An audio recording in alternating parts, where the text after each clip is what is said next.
Pek aziz ve muhterem kardeşlerim, sevgili dostlar, bizleri gecelerin en güzeline, gecelerin en bereketlisine, Cenab-ı Allah'ın rahmetinin, merhametinin ve mağfiretinin üzerimize sağanak sağanak yağdığı, 1000 aydan daha hayırlı bir ömre bedel, Leyle-i Kadre kavuşturan Cenab-ı Allah'a hamdü senalar olsun. Camimizde sakalı şerif, güzeller güzeli Peygamber Efendimiz aleyhissalatu vesselamın sakal-ı şerifinin ziyareti olacak. Ardından camimiz İmam Hatibi Ömer hocamız isteyen kardeşlerimize burada tesbih namazı kıldıracak.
Bismillahirrahmanirrahim.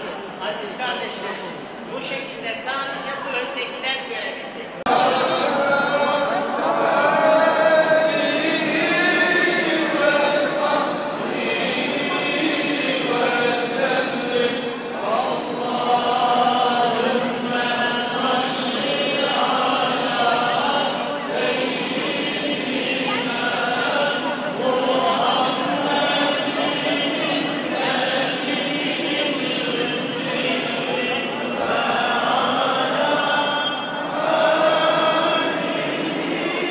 Alemlere sultan olarak gönderilen iki cihan serveri Hazreti Muhammed Mustafa sallallahu aleyhi ve sellemin bir parçası, bir sakal, bir saç teli de olsa onun bir parçasını bugün burada görme şansına ereceğiz inşallah.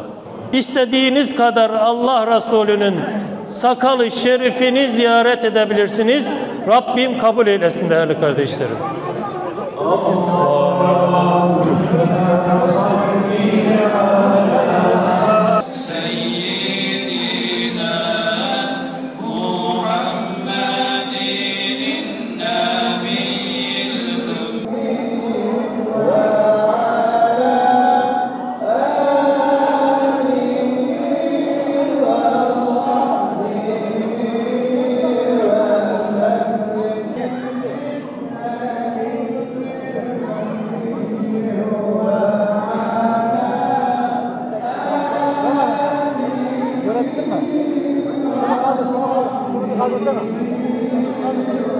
Ümmet olmaktan şeref duyuyoruz.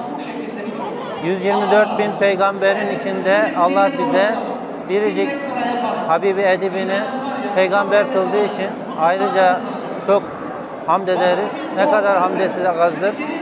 Rabbimin lütfuyla bu mübarek bir günde, şu mübarek bir saatte, şu mübarek bir Resul-i Kibriya Efendimizin mübarek lihye-i şerifiyle müşerref olmamıza sebep olan Hoca Efendimiz'e ve buna her şekilde maddi ve manevi katkıda bulunan kardeşlerimize teşekkür ediyor.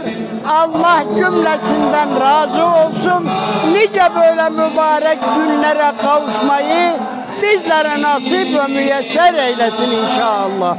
Bayağı faydalandık, bayağı memnun olduk. Allah razı olsun. Rabbim yine böyle günlere kavuşmayı cümlemize nasip eylesin inşallah.